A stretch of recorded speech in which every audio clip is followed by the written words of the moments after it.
Hello and welcome to the Surplus Geek Podcast. I am Jake, and today I am joined by Gage. What's going on, everybody? So the last time you were on was, I think, about 2 years ago, roughly. Right at the 2-year mark, or a little after, I should say. But yeah, it's Yeah, been a minute. it's been a minute. So we were gonna try to have you on last year, but then the podcast kind of fell apart last year, so I didn't have anyone So, on last year. right. So what you had well, I think you said it was 4 episodes, maybe you did last year. So Yeah, unfortunately, or hopefully this year I'll be able to double that number, or at least get five. We'll see. cool, Um, cool. but so before we get into anything crazy, figure we should drop your Instagram real quick because I'll put it on the screen and then people can look in the description. So just for clarification. So so my main hobby account on Instagram is the GI Jones. That's my handle. You can find me on Instagram. That's where I post all of my reenacting and collecting related content. So that's where you can find me on Instagram. Awesome. I'll make sure that's linked in the description so you guys can all go follow him, please. God, you should already be at 2,000 by now. We're working on it. Yep, halfway there. So I guess the first kind of thing. I mean, how you been since the last time you were on? I guess that's the I've I've done a lot in the past 2 years since the last time we talked on here. Uh, Done a few job changes, approximately two or three, and then I've also gotten a few escapades since then. But for the most part, like as far as posting content on my Instagram, gained a lot more followers since then. And just a few minutes, I'm sorry, a few months ago, I just reached my 1,000 mark, which doesn't sound a lot to anybody, but that's a lot to me. That's a milestone for me. So my content until recently has been pretty consistent. So that's in a nutshell about what I've been up to. yeah. And you do like pretty much what for World War II all the way up to like GWAT ish era. So Yes, early GWAT. I would say like phase one or two of OIF, and then like first phase of OEF, in Afghanistan. So that's something I guess I can touch on later. But yeah, that's the gist of it. World War II to early GWAT is where, and I also do a few foreign impressions as well. yeah, you just did Argentina, right? You Yes, posted that, Argentina right? Yeah. Falklands. Yes, yeah, that was the most recent one I did. Not a lot of material out there is regarding. There's one website, I can't think of the name of it, but this guy goes in detail about both the British and Argentine Army and Marines. My impression that I do specifically is of the 25th Infantry Regiment, which was stationed near Port Stanley. From what I've seen or read, they didn't do a whole lot of action. They were just there by the time the British reached Port Stanley. But if you know anything about the Falklands, the war was basically over at that point. So that's basically what I do is just 25th Infantry Regiment for the Argentine Army for like the occupation forces, pretty much in Port Stanley and the East Falklands. So that's just one of them, but that's the most recent one I've done. Yeah, that one was pretty cool to see because you don't really see Falklands British a lot, but you don't really see the other You side don't that see often. Argentina, no, and the one of the main reasons is just the gear and uniforms are so scarce, which my impression isn't. I wouldn't say it's 100%, but I'm happy with it for what I could acquire for it. One of the hardest things was definitely the web gear, the leather. I think it's the 1967 model, which they also, depending on the unit, you also had the Tempex, the nylon Alice style web gear that was coming into issue with the Argentine forces, and you can't find that stuff at all. And I was just lucky to find on eBay the web gear set. And I don't have the canteen or bayonet frog or anything for that. I just have the magazine pouches, the belt, and the suspenders. That was the most I was able to find for that. And it was pretty hard at that. And I just got lucky. It was the luck of the draw finding that. And that's one of my collection items that I keep put up pretty safe because that's pretty rare. So. Yeah, that's pretty cool. I mean, I never even thought about how hard it would be to collect that. This is one of those little bit of ignorance on my part where I just really do U.S. for the most part, so I don't really think about about that. Well, So I guess I can get into the reason, or partially the reason why I did Argentina was because for some reason, especially during the Cold War, I guess, a lot of countries adopted like the aesthetic of like the U.S. and for some reason that appeals to me, like foreign armies picking up an American aesthetic. So any countries that use, like olive drab uniforms or the M1 helmet. I'm an M1 helmet freak. I'm obsessed with them. So I like seeing that. So it's a surprise I haven't done a West German or Austrian impression yet or something like that. Maybe one of these things down the pipeline. But I guess I can talk about the foreign impressions here. So I do Argentine Army.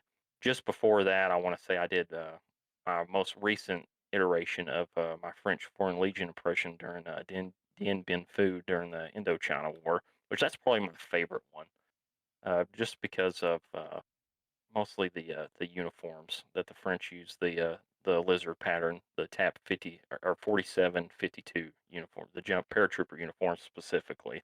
So that's what appealed to me a lot. And they also used U.S. They were still using a mix of French and U.S. web gear, carried over from World War II. So that's why that one appeals to me the most. Then obviously I do last foreign impression is the IDF for the Yom Kippur War, the October Oh War in yeah. '93. So that was a fun one to do as well, and mostly that one just stuck out to me because of the helmet, the Israeli version of the M1 helmet, because they produced their own for a while before they adopted their next model of helmet, which I can't think of the name of it now, but Oh, the M76, the yes, Orlite, yes, or whatever. Yeah. Orla, yes, yeah. So Yeah, it's an that's interesting kind of helmet. yes. So that's kind of where I'm as far as foreign impressions go. So Yeah, and like the three foreign impressions that you picked are like very unique. I mean, IDF from Yom Kippur, I feel like I see that once in a while, but I feel like I never see Indochina like the French kits of that era. Like, well, IDF gear was actually easy to find. mm, I actually bought some of that off of Amazon. I guess the hardest thing for me to find was the canteen and canteen cover, which hmm. I had to buy that directly from Israel too. So that's before all the war and stuff kicked off over there. That's when I got all this stuff. Yeah, you probably can't get stuff easy now, but Yeah. Yeah. it's like getting Russian stuff. It's impossible. Yeah, I see a lot floating around, especially on Instagram, people that collect like captured Russian uniforms and stuff. And I'm like, low key, I want some of that stuff, but I'm like, I can't do anything with it. So that and monetary reasons as well. So that's just something I can't dabble in. So No, yeah, oh yeah, I totally feel that because I was gonna originally do a like a Ratnik kit just because I want to have a kit of Russian, like modern Russian gear to compare to modern American gear.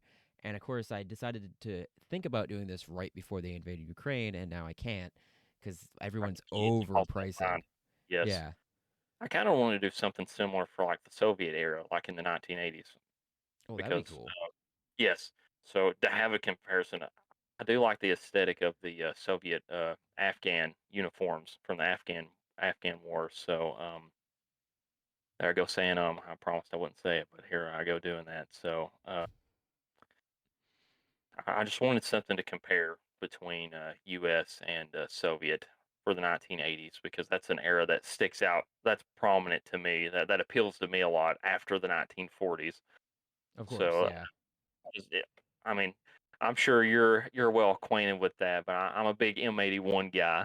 Not gonna claim it's the best camouflage pattern ever made, and I'm not saying anything like that, but it's my favorite. So It's yeah, definitely an aesthetic camo. I enjoy it. Pair that with Pasget helmet or M1 helmet and Alice gear, We're gonna and have to I'm convert yeah, you to RDF though. Get you some hot weather uniforms from the '70s. me too. Yes, Because if I can find I've been converted to the ERDL kind of. I love it. RDF. Like Woodland's great, but RDF and ERDL like Green Dom, I can't not love Green Dom. So I understand. yeah, that yeah, the '80s is also like one of those periods for both Soviet and American kits, like or any actually NATO versus Warsaw Pact kits. Like it's that ultimate Cold War kit. It's the end of the Cold War. You're kind of getting like where everything is gone It's at that point. it's a culmination Yeah, of both sides, technologically, I guess is the best way to put it.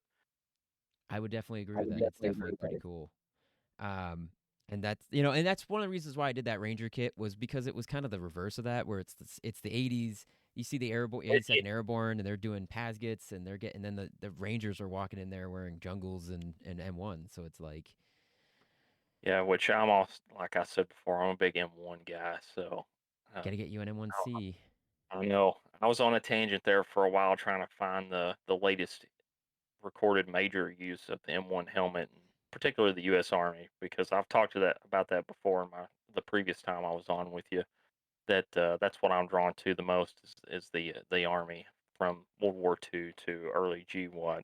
And from what I remember, uh, I believe it was the last podcast or maybe the one before that you did. You guys kind of touched up on that. Like, not a lot of people do like mid Cold War, like outside of Vietnam, because there's a lot of people that do Vietnam, but there's not a lot of people that do Germany or stateside, anything like that. And I've dabbled in that a little bit, especially for like late 1950s, early 60s, because I like the clean, sharp aesthetic. Is it the most practical? No, but if you want a professional spit shine kind of look, that's what really appealed to me. So I think the last one I did was for second or third. I think it was Second Armored Division in West Germany in 1965. I think it was the last one I did on my Instagram account. I posted Yeah, it. I would agree because like, and it's also like interesting. Like when I'm looking at historical footage, and I get to like when I do around that time frame, and you get not Vietnam because most of it's Vietnam.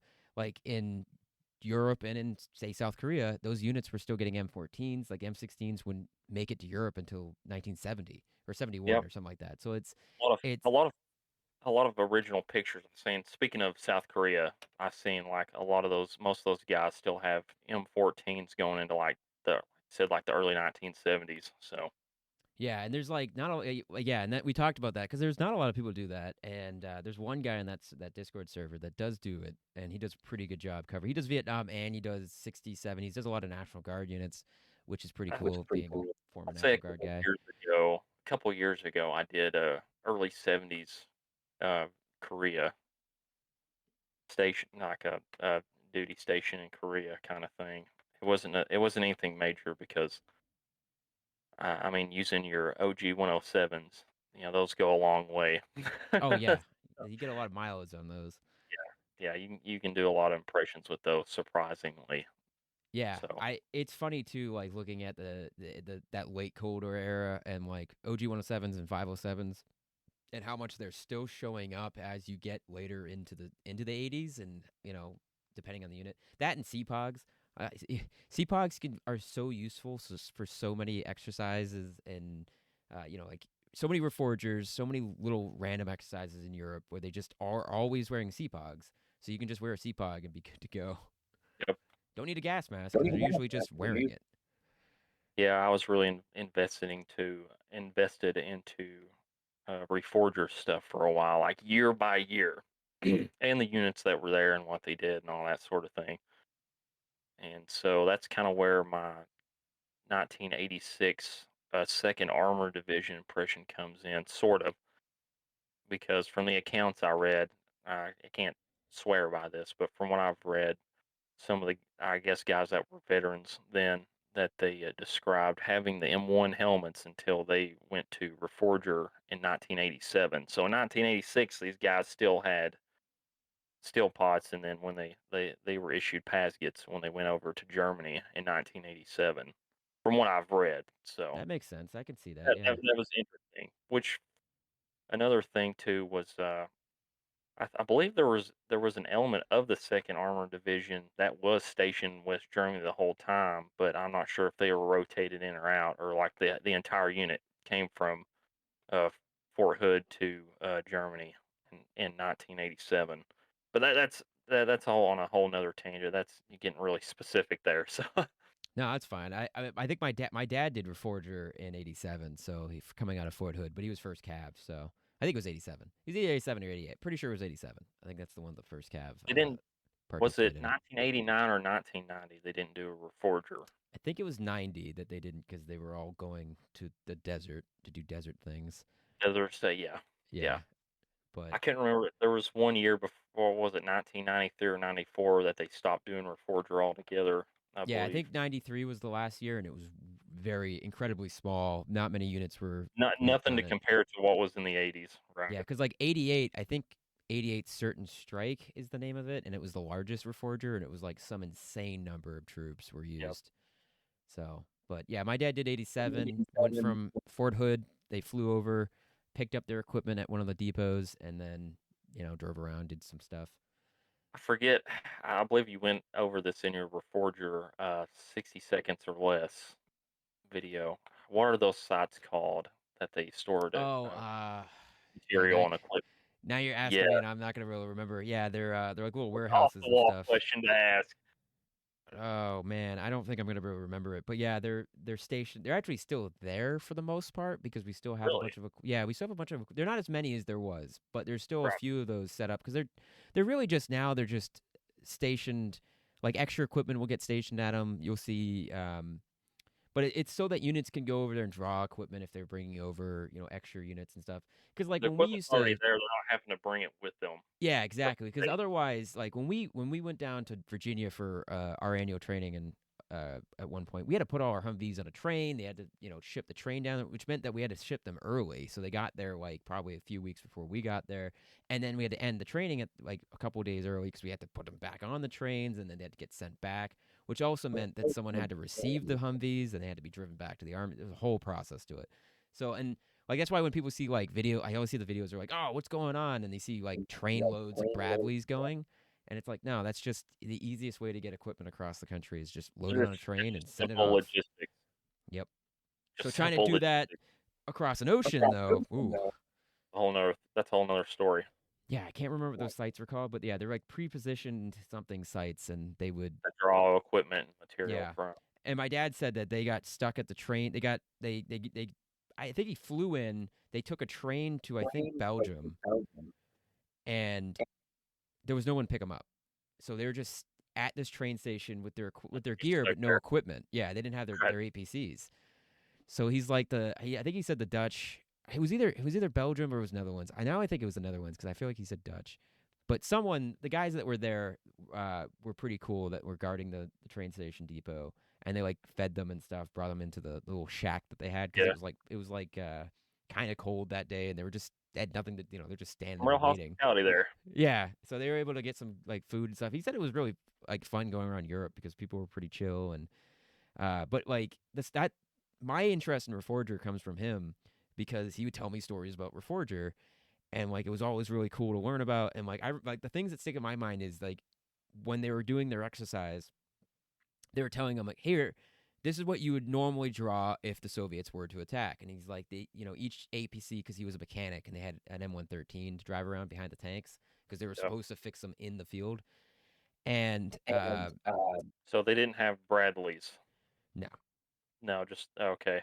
Yeah, just M113s. And No. he said that when he got to they were at, I forget where they were, but they were getting their stuff together. And he saw the M113s that were coming in with mechanized units in their Bradleys because they had Bradleys and M113s.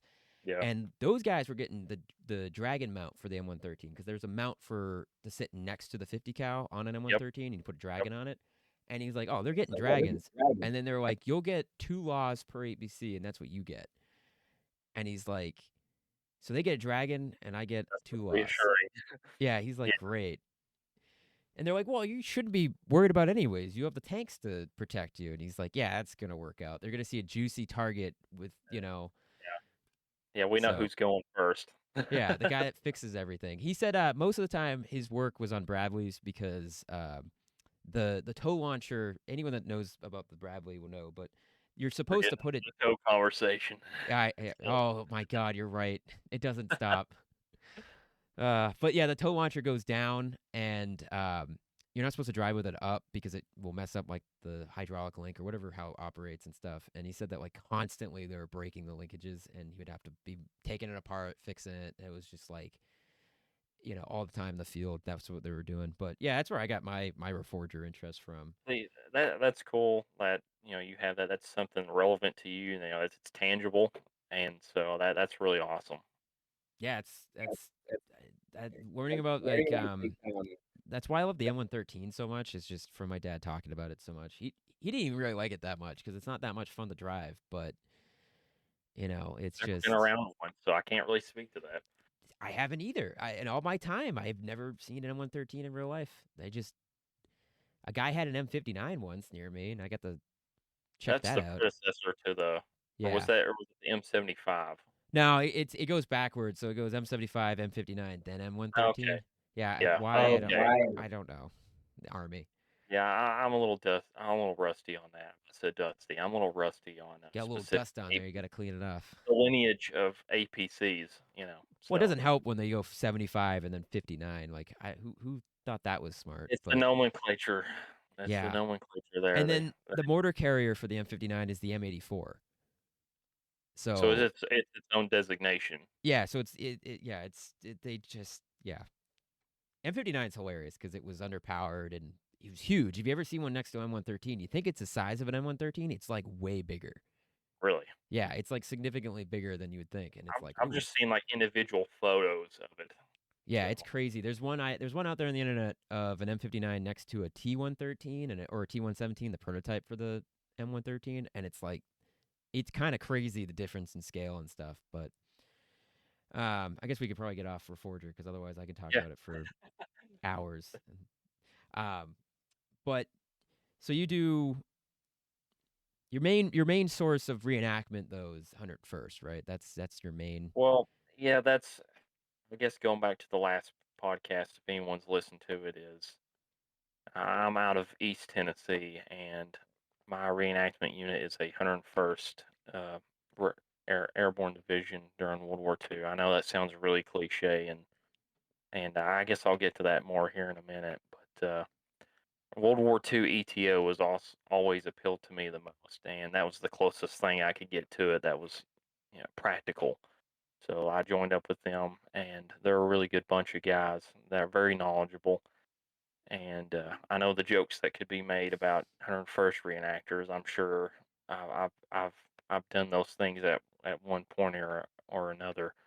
For the most part, like leg infantry is what appealed to me the most, or combat engineers. That's one of the niche impressions I've really got into recently with buying the SCR 65 or 265 uh, mine detector and all that stuff, uh, which for the most part, it's been a good experience. I haven't really been able to do a lot of events, but just because of the COVID era, that kind of threw a wrench in a lot of the events that my unit used to do. So I came in way after its heyday, but we still try to stay relevant. And as of this year, we've been really trying to refocus on what it is we're doing as a unit. So moving forward from there, I have to say that I'm refocusing on my paratrooper impression specifically. For a while there, I got away from doing that. I was doing glider stuff for a while. That's what really appealed to me because I didn't want to be in the stigma and the stereotype, that's Yeah, associated with World War II GI reenactors. Because a lot of people like to make jokes about that, and for the most part, it's been warranted sometimes. So I see how it is from both sides. But I've been getting back into that recently. But for the most part, I do my individual impressions on my own. That's what I really focus on the most. I usually do just whatever just sticks out to me, like whatever just grabs my attention. I look at it and I say, hey, I want to do an impression based off of this photo or whatever. Really, that's all it takes is me seeing a photo, original photo or something. I'm like, that impression looks cool. I want to do that, or I want to represent that, or have some kind of iteration of that. So it usually just bounces all over the place, but that's kind of what I've been doing these past recent years since I've gone to reenacting, which has been about 5 years total. I'd been collecting before that, just here and there, whatever stuck out to me, but nothing serious. So I didn't really get serious about it until I joined a reenactment group. And since then, I figured out what's right and what's wrong. But it's also to help with people on Instagram too, the community that's there. Which recently, from what I've noticed, has just been, as far as content, it's been kind of slow. But I guess that's because we're getting back into the reenacting season, so a lot of people that posted a lot of content, I guess they're getting back into that. During the winter time, that's the off season for living historians and reenactors. So it's kind of slow during that time. But uh, I'm losing my train of thought here. I do this all the time. No, you're good. You're good. No, But I understand what you're saying though. Yeah, it has been a little bit slow, and I do think that like the airborne. I don't want to say hate, but like yeah, it's a stereotype to do it 101st because of Band of Brothers, and I feel like, but I also feel like that's part of like people get into things from media, like whether it be Band of Brothers or Save Private Ryan or any movie like that they watched growing up, and now they want to be that thing. y- right. You So I know, guess you could say that about anybody that's watched Saving Private Ryan and does Rangers or the Pacific that does Marines. You could say the same thing about yeah. all of those. and But and, and it's important to because I personally I get the critique that people have, but generally speak, I'm just a really like let people do the thing that they want to do because someone's going to do it. Who cares? Because like we were talking off air about my Ranger impression and how like some people might consider that to be something along those lines because it's Ranger, and I don't want to like I even me going into it, I was like, oh man, I don't know if I want to do this kit because I didn't earn that tab. I didn't earn. I'm not a Ranger. I didn't do any of that stuff. I didn't go to Ranger school. So that's it's a whole like, discussion. Yeah, that's a whole yeah. discussion you could have about that. And like being someone that did serve a little bit, I know what it takes to do some of that stuff, and like I know people that went through Ranger school, and I'm like, I don't want to. I just don't want it to be that way. Same thing with rank. I don't like where I've said it like a million times. I don't like wearing rank I didn't earn because I didn't earn it. But like, it's like I'm getting to that point where I'm getting further away from serving that I'm caring a little bit less because I'm like, all right, Right. I haven't Right. been It's in not for a little as in while. your you're not as exposed to it. It's not in your face every day like it once was. And Yeah, which I mean, obviously, I never served in the military or anything like that, but I guess that's one reason, like, I stayed away from, like, doing officer impressions and stuff like that because I didn't really feel comfortable doing that kind of thing, which, I step out and do it every once in a while for yeah. various reasons. I would consider it if there was a really solid like kit or an impression that I was like, all right, that happens to be an officer. I want to do it. That yeah, but Which, while it's on my mind here, I guess this might not be relevant, I'm not sure, but going back to the reenactment group, like, these guys I'm with, like, they're a knowledgeable, good group of guys, but 101st, honestly, I just have to kinda say, like, it's not something I really particularly wanna do. I'd rather which I don't have the resources to start my own unit, the resources and material or money or time to start my own unit or which I would prefer to do, like, 30th Infantry Division or something, a leg unit. That's me personally, that's what I would prefer to do, just portray the everyday GI Joe basically that fought in Europe during World War II. So that honestly, that's kind of like I would like to do instead. But like I said, I don't have the resources or time to do that kind of thing. So I'm where I'm at now. I guess I could say I'm content with it. I suppose. So that's why I still do those impressions outside of the group to kind of make up for that to fill that gap. yeah, you can only do what you can only do with what you have, and if that's what this group that you're closest to does, you're kind of stuck. You have to make do with what you got. So Right, exactly. Which I'm not complaining about that. That's just how it is. That yeah, you just have to take it as it comes, basically. So I'm not complaining about that. I'm just stating that what I would prefer to do, but I'm still okay with where I'm at on that. So yeah. No, I understand because I've thought about doing my own group and stuff, and I've talked to me and Graham have talked about it a little bit, but and like so it's so much work. yeah. So hypothetically, what group would you like? What would you want to do? I'm interested to hear this. Well, so the idea was the 7th Infantry Panama because I did make him that Manchu cover. I have my own Manchu cover that I made, so now it's like, So but I'm what not did you gonna. make yours from? I use fabric. You did. Yeah, Okay. yeah. See, I've heard stories about people like cutting up uniforms and stuff like that That's to what make they did back in then the day. Yeah, so they would take old uniforms or old M1 covers too. They'd use M1 woodwind really, covers. Yeah, because they were kind of abundant. yeah, Um, if it's but like faded out or whatever. yeah, I couldn't bring myself to cut up a real uniform, so I just But used yeah, fabric. that's why I've never attempted anything like that because I just couldn't bring myself to cut up anything M81 woodland. I know that sounds a little fanboyish, but I just can't. I can't do it. It's like sacrilegious No, to do that. it's just for me in general, I don't like destroying surplus because if I can help it, because it's, it has some meaning somewhere, you know? Well, one day it's going to be more collectible or rare or at some point because that's just what happens to anything that's collectible at some Yeah. point. Well, it's like all the people that make, and not to throw shade, I'm not trying to throw shade at anyone, but people that make lightweight rucksacks or tropicals out of It's Alice insane. packs, and they make it Yeah. out of Alice's, and I'm like, hey, those are finite resource. They're not going to be around forever. And like, I know people are like, oh, the Alice are so common, there's so many of them, and they always use 1970s Alice because that color is basically the same as the earlier, Yep. and it's like I always use the Mosin as a great example because Mosin Nagants used to be $80. Everywhere. Yeah. Yeah, you Use them used for to buy next them to by a nothing. I crate. remember I was a young lad, but I remember those days you could walk into your gun shop or pawn shop or whatever and walk out with a Mosin for 70 bucks. Yeah, and now they're like what, four, five, six, $700 for all matching series. It's like Yeah. it's insane. So it's like I don't think people realize that too. Like how long, like this is a finite number of resources for all of this stuff. Not unless it's being still made. But even then, it's gonna eventually not be made anymore, and then you're not gonna have access to it. So I it's the guess same. that's Yo, what are you gonna say? I didn't mean to cut you off there, No, you're good. but I guess speaking of the rucksacks, the tropicals and all that is that's one of the reasons, primary reasons why I haven't just got further into like Vietnam.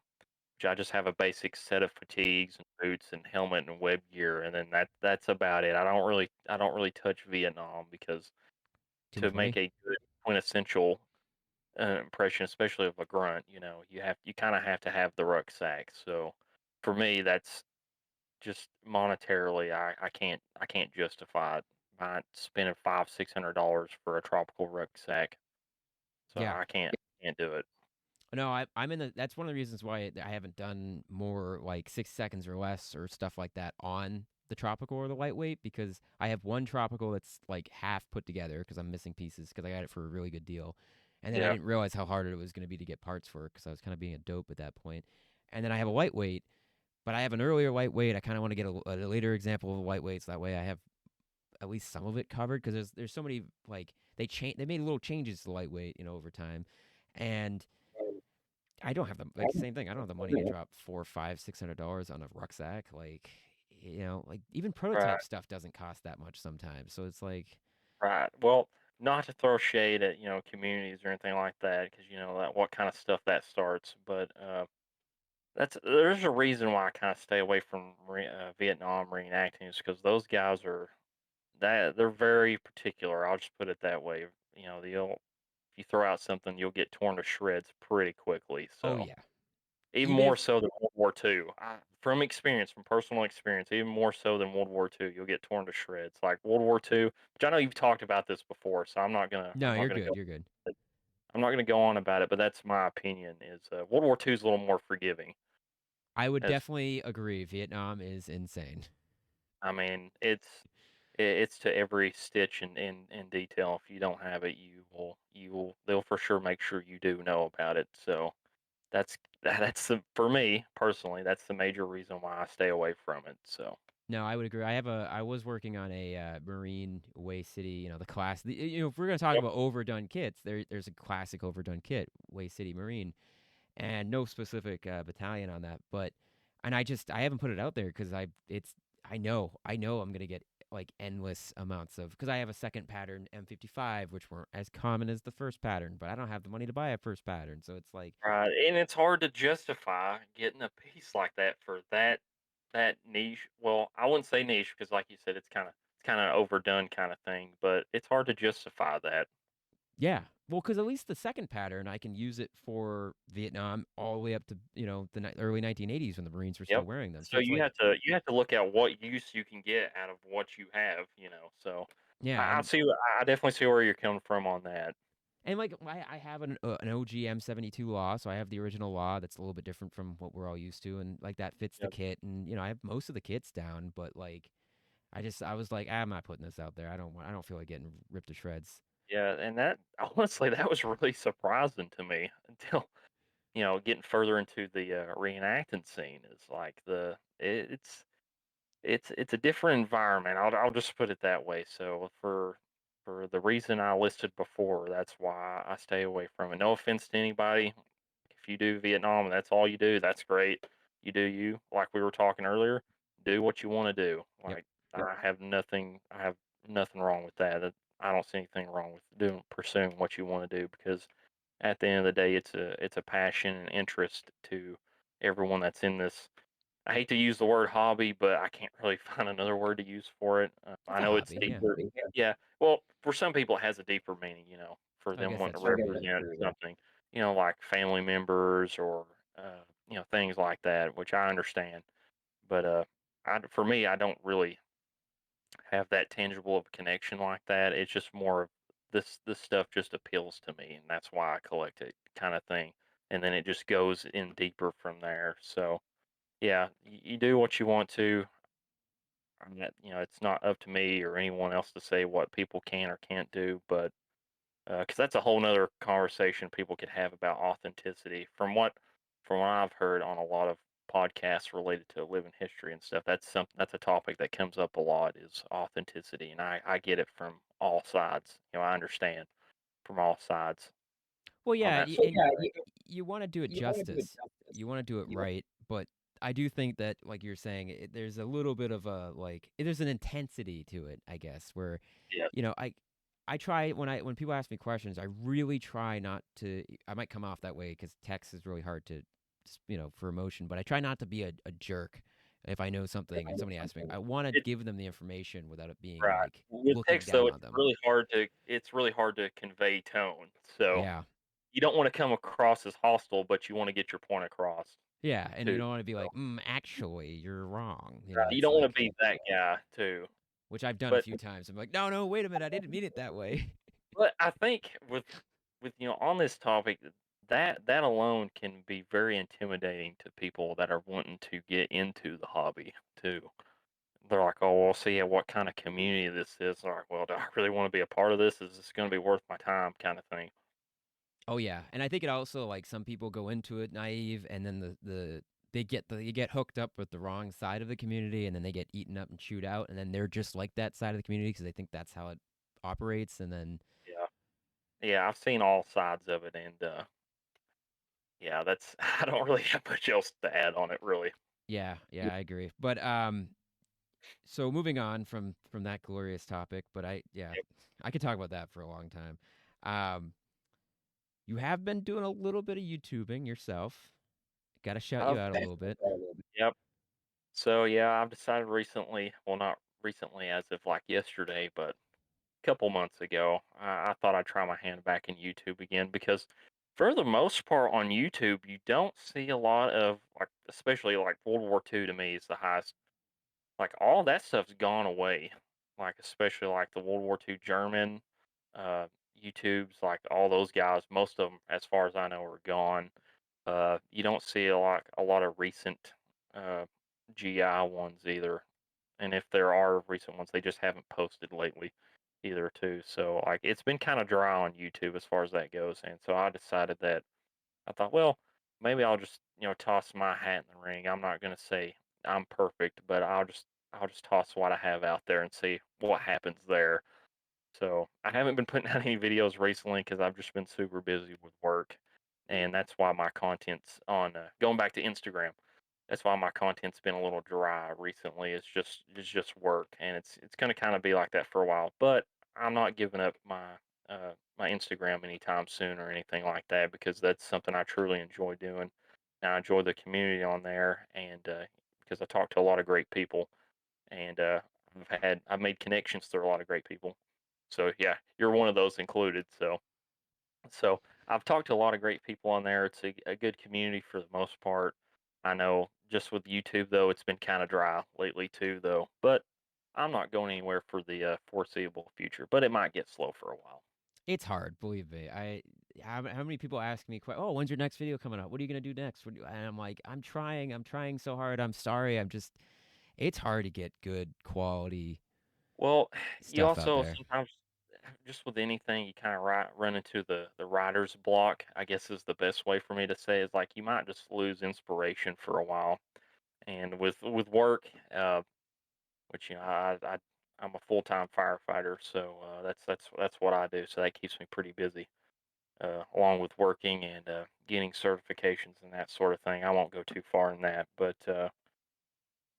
sometimes you just don't have the time for it, or you're not inspired to do anything to put out any content. And that's kind of something I ran into recently too, was like I have to be inspired to be able to put something out there. And just for a while, I nothing really appealed to me. I'm like, well, I don't really feel like, because it can be tedious too to throw that stuff together, because you have to do research, uh, going through photos, articles, that kind of thing, for a specific impression you want to do or portray or whatever. And sometimes I just don't have the motivation to do that, so I don't want to put anything out half baked either. For the as through my biggest effort, I have to say, like, I don't want to do that either. I don't want to do anything injustice. But so rather than just putting something out half baked, I just sit back. Well, when I want to do something, it'll come to me. So that's kind of how I operate. I have to be inspired to do something. So, No, I totally get that. The half baked part. If I would put out the content that I do, and I just put it out there and I didn't care as much, I would have so much more videos out, but they'd be so much worse. And I know some people would well, say that's good. You would have more videos out there, but I'm such a perfectionist that I'm like, I can't. It needs quality to be perfect. quality over quantity, because at the Yeah. end of the day, that represents you and your work. So I totally understand. I understand that perspective. Yeah, because it's hard. The inspiration thing too. Like I'll get home. I used to, and it's I turned 30 last year, so I'm turning 31 this summer. So I'm not old, but I will say I definitely feel it because like I used to be able to come home from work and do research and watch like endless videos in National Archives to find me find uh historical footage and stuff. And now I come home from work and I'm like I'm dead. You're drained. Yeah, I'm like I don't. You're drained. You don't feel like doing anything. I Yeah, understand. and I've been working the same job for 7 years, but nothing's really changed. I mean, I have a little bit more on my plate now, but it's I just get home and I'm like, I don't want to. Well, for me, since the last time I talked on here, I've went through a couple jobs. The job last described, I worked at that place for like 6 years. I was laid off from there, so that's kind of what happened there. Took a Mm. layoff, and so I didn't have any work. And then I took a job with the local sheriff's office, so I worked with them for a few months, and then this fire department job, it came out there, and so I tossed my hat in the ring for that, and I got the job. It's the dream job for me. So, and it took me 8 years as a volunteer firefighter to finally, and that's not through. I'm not saying that's not through the lack of trying, because I guess I was pretty content where I was at before. But at the end of the day, I knew that's the job I wanted to do. That's what my purpose was. So I had the opportunity to go after it. So I took the chance, got lucky, got the job, and that's what I've been doing ever since. So June will make a year since I've been full time fire department, and I enjoy it every day. So, and it having a job that you like to do definitely makes a difference in your home life too. So, Oh, I bet that's awesome though that you're able to do that. That's great. yeah, so it's rewarding in its own way. I just like to be able to help people and And you've been have a. doing some cool historical stuff with like local fire department stuff. Okay, That's been so really fun. yeah. So all right, I guess I can get into that. So where I live at, we have the USS Tennessee Museum. It's located in Huntsville, Tennessee. I guess I'll just put it out there in case nobody wanted to Google it. But I have a lot of memorabilia and sorry if I didn't say that right. Have a lot of artifacts from the USS Tennessee. And so I guess I can get into how that started and where it's at now. So originally, the USS Tennessee Museum was just in a small brick building in Ohio, started by the son of the ship's photographer on the battleship USS Tennessee during World War II. So this guy's son started the museum with the stuff that they had collected in his father's own personal items, his cameras and all that. The museum out here has photos of his that he took all over the place. And it's currently under renovation, but we're getting pretty close to something that we can open to the public and for the public to be able to enjoy because it's kind of sat for a while without much attention going towards it. And so how it ended up here was a well-known local politician. He had somehow, I don't know how, but he had acquired the ship's bell from the battleship after it was scrapped, and it sat in front of the courthouse down here for years. And then so when the museum was being built at the high school, which that's a whole nother thing. The museum section at the high school, it's pretty unique as it's ran by the students, the high school students there. The whole thing was constructed by high school students and it's maintained by high school students. So that's something that's pretty unique for our area here. And then and this is in the early 2000s. So that's when uh, the museum started to become a thing. And the photographer's son, I cannot remember the gentleman's name, but I guess someone contacted him or something, and he decided to move all of the museum stuff down here into this museum. I'm guessing they made some kind of deal or something like that. I'm not exactly sure. I'm kind of looking at my notes here because I have notes on this, and so museum was established in the early 2000s. All this stuff pertinent to the museum was moved there, and it had the same curator for like the first 20 years of the museum being there, and the son he done a lot of that until he passed away, and so it was shifted to other hands, and then just the past year, uh, it was shifted again to my unit leader from my reenactment group. He took the mantle on that to renovate the museum because it was in desperate need of that. So I've had a hand in that since then, and I also built an impression based off of a sailor that would have been on the ship at that time. So that's also on my Instagram too. If anyone wants to check that out, but so I've had a hand in doing that, volunteering around the museum, uh, organizing and fixing things and that sort of thing. Just typical museum work. If anybody's ever done that or familiar with that, everything that consists of, that's pretty much what I've done. So yeah, we're trying to get it to where it can be regularly opened this year. So that's what we're shooting for. So people can actually come in and see it, everything that's there, because it's just a whole treasure trove of which I've never really been into Navy stuff until I got involved in that too. So that's something that really appealed to me. And I have all the books on the Tennessee because if there was a day I decided to volunteer down there when they were giving tours, I can actually speak to the ship and all of that based off what I read in the books and whatever archived stuff that they have down there that I've been able to go through. A lot of original photos that's like never been posted on the internet, which I think a while back when I was down there, I put up a few photos that we found that were in the archive that haven't been seen anywhere else that were very interesting. So yeah, that's just something I touch on there. So that was a big thing I've been working on in the past year. So Yeah, I want to make sure we talked about it because I know that was something you were doing, and it's pretty cool. I mean, it's the opportunity to get to do that is just like that's awesome. Like those it, are it's just a it's a little it's a little museum, but yeah, it's a big deal. It's a big deal yeah. to me. So Well, I I've mean, been it's the glad. USS Tennessee. I know it got scrapped, but like just it's historical to you guys, and that like we have like up here in Mass, we have BB-59, which is Yep. USS Massachusetts, and that's it's a piece of history that's attached because of name only, really, but Right. attached to your state, and it's pretty cool.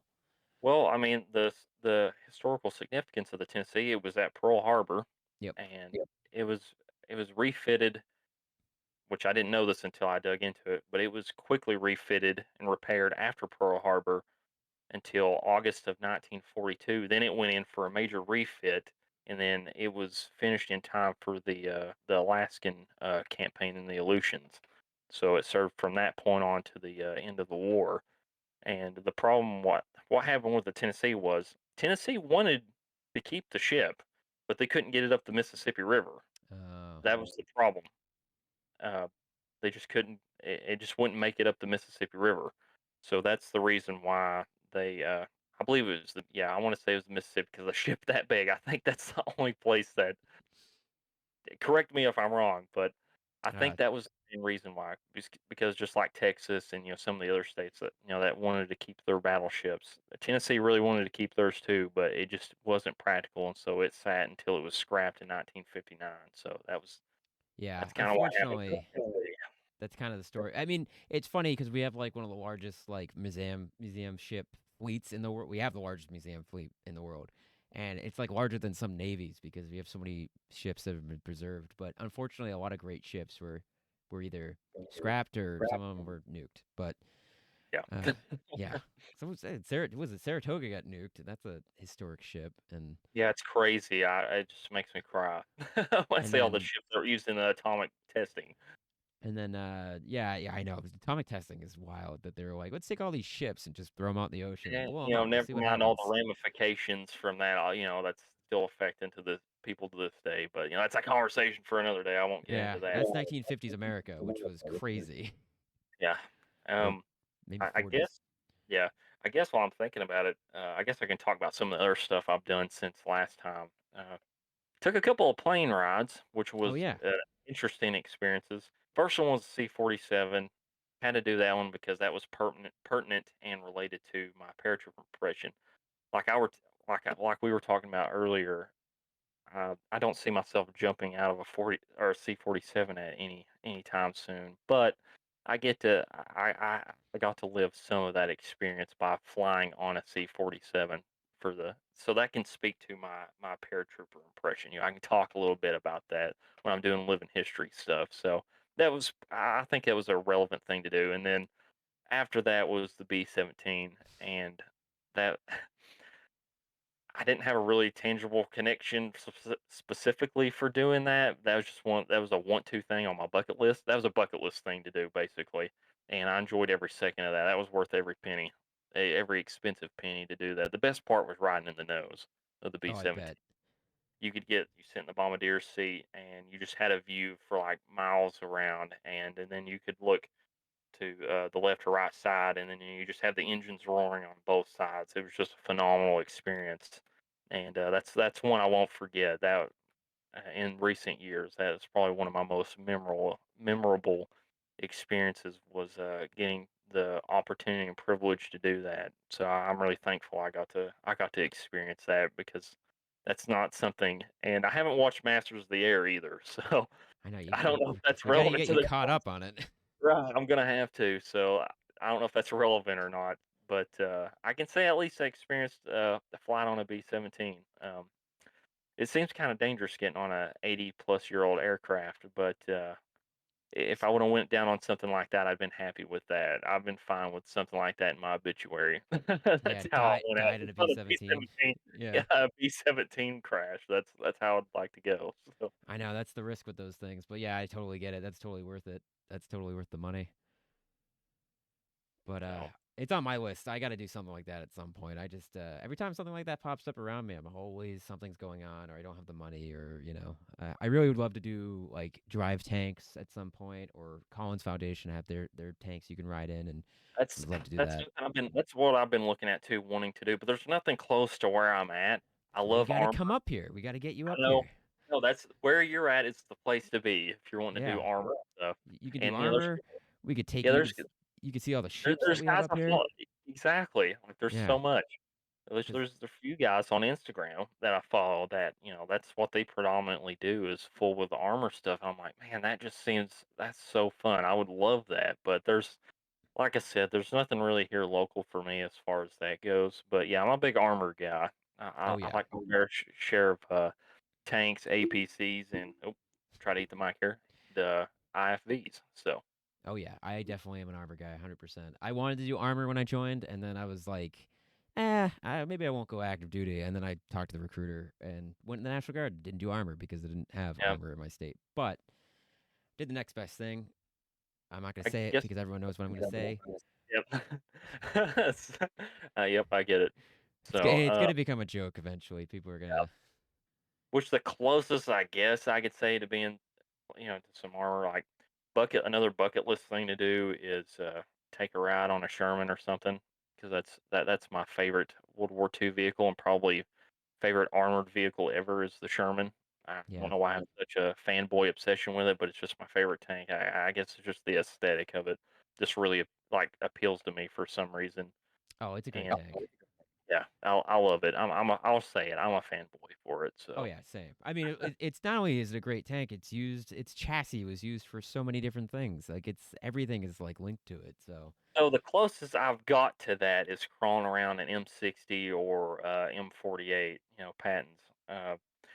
For example, my current profile picture for my Instagram is when I did my little photo shoot with the M. Well, it was an M60, but I kind of shoehorned it in as a M48 for the timeline of my post because it was like a 1959 thing, and you didn't really start seeing M60s till after 1960. yeah, So I kind of had to shoehorn it in. Like I just done it at the right angle. Like if you've seen one patent tank, you've seen them all, kind yeah. of thing. So there's subtle differences, obviously, but Oh, now the comments are gonna come roaring in. oh yeah, yeah, I'm gonna get attacked for that. Like, how dare you say that? That's a personal attack against some people. But Yeah. yeah, if you ever do come up here, we can definitely do the tank ride up here. They do a Sherman ride. There's also a Jackson, an M36, and a M24. So uh, This quite is the gonna options. sound yeah. Speaking of, like, while we're already on this tangent, speaking of that, been around a bunch of Jeeps, never rode in one in my entire life. Really? Yes, anytime I've been around a Jeep, it's been parked, and nobody's offering to drive it around or anything. I don't So think it's just I've been a ever static. ridden in a Jeep either. Now that I'm It's a thinking about it's a it. static thing. It's just a static like set piece. Anytime I've been around one, no one's been like, "Hey, let's hop in the Jeep and let's go." I've Well, never been to any kind of event that it's been like that. Like the Jeep's just been parked in the corner and then yeah, that kind of thing. that's So a good point. I don't think I've ever ridden a Jeep or a Mutt or anything of that. I I mean, want to I so have the bad. Humvee obviously, but I want to so bad. Yeah, I yeah. wouldn't mind a Jeep either, or Humvee or anything like that. Anything, any military vehicle, I would just be tickled to Well, that's the death. funny thing is, it's like for me, Humvees. Everyone's like, "Oh, Humvees are really cool," and I'm like, eh, "Are they cool?" Well, yeah, from what I've heard, from veterans and some other folks, like their opinion of the Humvee, it does not rank very high. From the consensus, it's a pretty trash vehicle. The original Humvee probably fantastic, but once they started bolting all that armor on there, I mean, it's not the worst experience to drive one or be in one. It's just that like maintaining it and having them just constantly break down and have issues and just Just reliability just wasn't there. yeah, and like once they're up, the up armored ones are really sluggish control wise and like Well, it's going to be underpowered when you slap all that armor on it. yeah, and in fairness, most of my time was spent in the gunner's seat, so like or at the TC seat, the truck commander seat. So I didn't spend a lot of time driving them, but the time that I did drive them, Shotgun I'm like, position. yeah, the shotgun position with all the radio. The thing that people don't realize about the Humvee, it's very wide. You cannot see your right side. So your shotgun position is your eyeballs on the right side because That's your eyes on the right side. yeah, because you have a giant radio like stack right next to you. It's really wide. There just isn't any visibility. So if you can't see that mirror usually. So when you got to take a turn, you got to make sure you're good. Your guy has to tell you like you're good to go because you just can't So see it. yeah, so the commander seat in the fire service, we call that the captain's seat. Yeah, The shotgun position there, because your head honcho in charge. That's where they're going to sit. And we call so it TC. So instead of tank commander, it's truck commander. But yeah, yeah, yeah, I hadn't heard that term before. I think until like I listened to your last podcast. I believe it was the last one you were talking about that. I thought I heard that and I thought I've never heard that before. I've never heard anyone call it that. So that's an Same interesting. thing. Same thing for me when I went in. We started calling. I was like, oh, that's interesting. And then when you're the gunner is usually like really your eyes for everything because when you're in the gunner seat, of course you can see everything around the vehicle, and like when you're backing up, you can't see. When you're backing up, you can't see anything. You have one mirror when you're backing up, and that's it. Yep. Usually, in a non-combat situation, you have a guy that's ground guiding you. But in a simulated combat situation, for us at least, me being the gunner, I have to be like looking over the edge, like, yeah, you're good, you're good.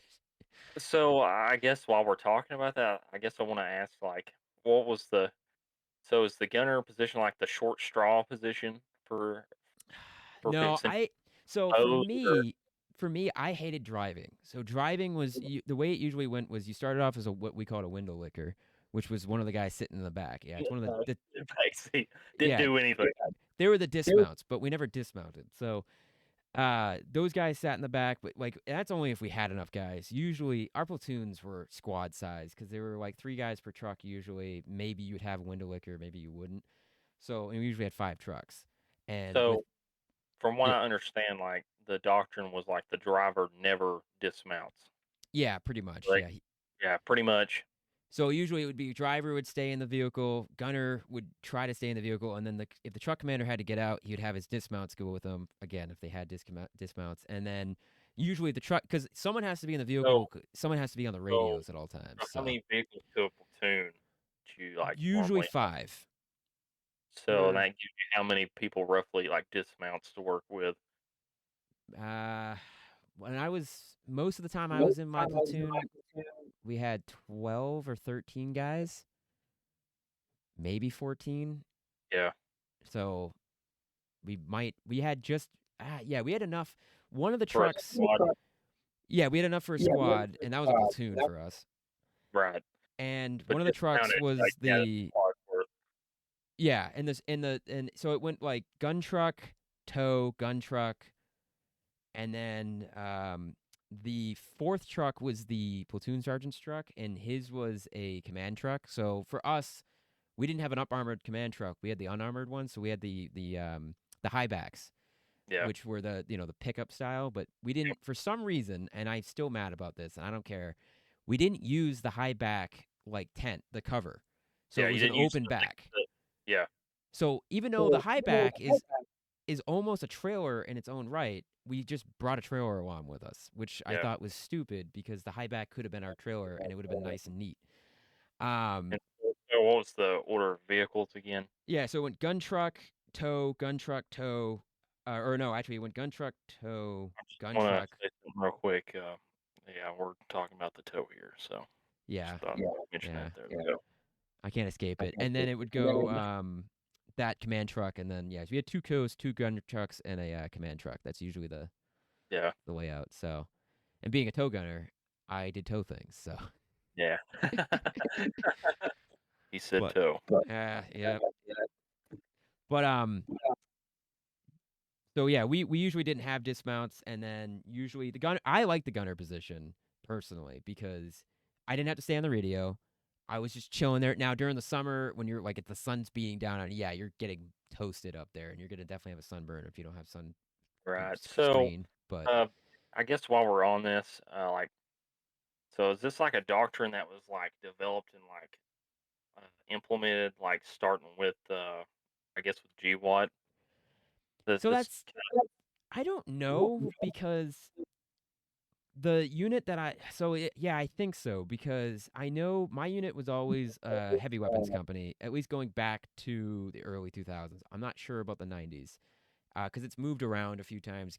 I switched over, like our battalion switched units like twice because I was a Yankee division, then we went to the 50th Support Brigade or whatever the hell it was called, and then we went to the 44th Infantry Division because we were attached to New Jersey for some reason. I don't know. But the earlier unit was more the whole idea of a heavy weapons company is that we're supposed to support the line infantry companies.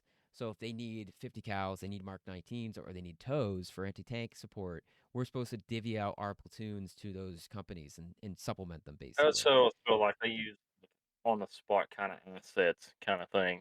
Yeah, and unfortunately, no one ever wanted to do that. They didn't want to even train on it. So we usually the 3 line companies would go off and do their annual training together, and then they would be like, "All right, you guys as Delta Company are going to nowhere and going to do your own thing," which was okay because we did a lot of gunnery training and stuff. But Yeah. it's still kind of, I wish they would have Doesn't like, seem like there's a lot of cohesion there. yeah, yeah, we basically never talked to like the last range we went to for just qualling with our rifles was like the only time I ever went to the range with another company from our sister company which Yeah. was Charlie Company, and that was fun. But it, yeah, it was weird. Our unit was I don't know, it was weird. But yeah, we were heavy weapons, so I'm not sure when they started to. I think so. The way you move as a company is still like you're an infantry company. It's just you're in trucks, Yeah. so they still treat you like our movement and techniques and how to like bound up and stuff. They still do it the same way. It's kind of cool Okay. because like we actually went through More it where mobile. yeah, we would bound up and stuff and cover each other. So, but we also did Yeah, like that's screening actions, yeah. ambushes, all that stuff was So, important. like, me going, like, viewing this from, like, my World War II mind perspective, like, it's just weird to kinda see it like that. That's kinda like what it's progressed into. Yeah. Because like, you go back to World War II, like, like, if you were in a line infantry company, you were on foot the Yep. entire time. There was no vehicles. So, anywhere you went, it was on foot, and, they had to all the tactics, they had to base off that foot movement. So that's kind of an interesting take Yeah, to and it. if my unit was in World War II, it probably would have been in this the way it is now. It would have been like a tank destroyer battalion because it would have been this mobile element to take out tanks. You know, it would have been treated because they had AT guns and tank destroyer. Everyone always thinks tank destroyer battalions were all tank destroyers driving around and stuff, but they also had AT guns, and that's pretty much what a tow is an evolution of is the AT gun. Yeah, So they would have depending. been used. Yeah, I believe depending on varying on the battalion or whatever. Like, some did have like the tank destroyers, and like you said, other were like towed AT guns. So Yep, it depends. or half track AT guns. So Yeah, yeah, it I think that depends was on a the thing thing. that didn't last too long beyond North Africa, though. Yeah, If not wrong. That was a concept. They're like, yeah, we don't want to do the 75s on half tracks after what they experienced after which North Africa was a whole learning experience for the U.S. Army. They took a lot away from that, like what we should do and what we shouldn't do going on from that point. And so that was valuable. I'm going on a little tangent here, but that was a valuable experience to from that point on until the end of the war. So yeah, and that it, makes sense too. Because like I think, from my understanding of how the units work, and I could be wrong, and someone can correct me in the comments, and that would be cool. Is that like the Recoros rifle, kind of comes out of World War II, and that whole mounted Recoros rifle concept, with like Jeeps with the 106s and the yep. and stuff, like that whole idea. Like once the toe comes out, the toe is a direct replacement for it, so it kind of followed that same kind of usage, and So that's where it's that's morphed. so so we're going back on the toe here. So in the lineage of things, that's where the toe falls into. Yep. Okay, So in that 1970, the first German units in West Germany turned in the Recourse rifle for the toe. because if I recall correctly, like in Vietnam, they used recoilless rifles on like mules and all sorts of stuff. Oh yeah, yeah, and they That had was a a tow thing. version of the mule. Really, Yep. that's interesting. Yeah, I know it's really weird to look at. Yeah, they had the mutt. Obviously, you could get the tow, and then there's a Yeah. a tow carrier version of the mutt, which apparently wasn't really produced. It just From what carried I extra tows. from what I remember, anything I've ever seen about the toe was like, yeah, I guess in the early days, like the ones that were mounted on mutt Yep. jeeps. Yeah, they The were pretty iterations pretty I've seen. common. And then you had an M113 version, which was the M150 tow carrier, and then that eventually got replaced by the M109 or M901, which was the hammerhead, the cool looking Yeah. uh, turret that popped up and stuff. Everyone calls it Wally, but um, I will do a tow video, and then I'll get all this information out there. Get it all out there or out of your system. But I love the recoilless rifle systems are really cool. That's why I bought that recoilless rifle round up there, because like everyone thinks about bazookas and laws and all this other. Lacrosse rifles are freaking awesome. I mean, there's a reason Yeah, why I the Carl think that's Gustav's still around.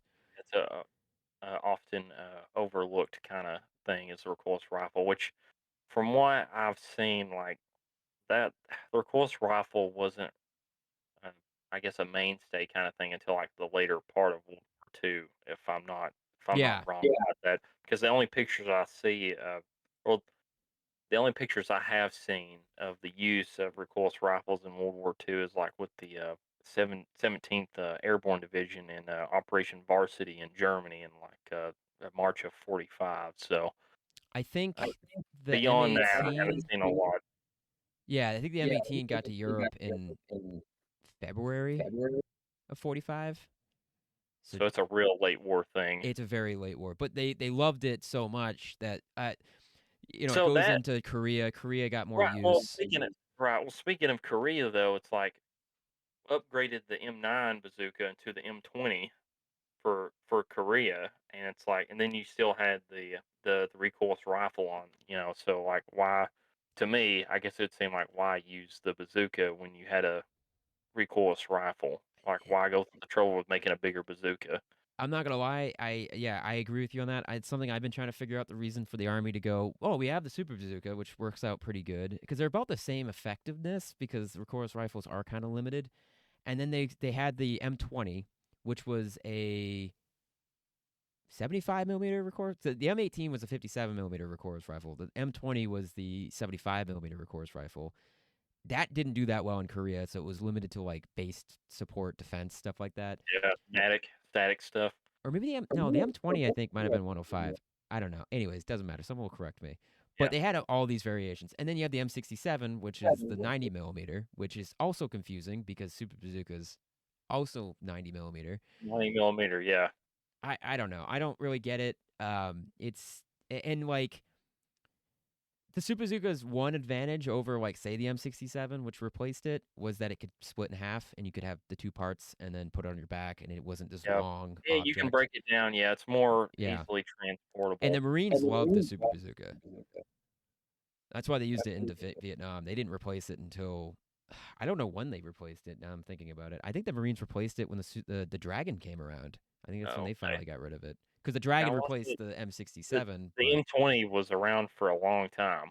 yeah, Yeah, yeah, yeah. like it So it was developed It was late about late war, war.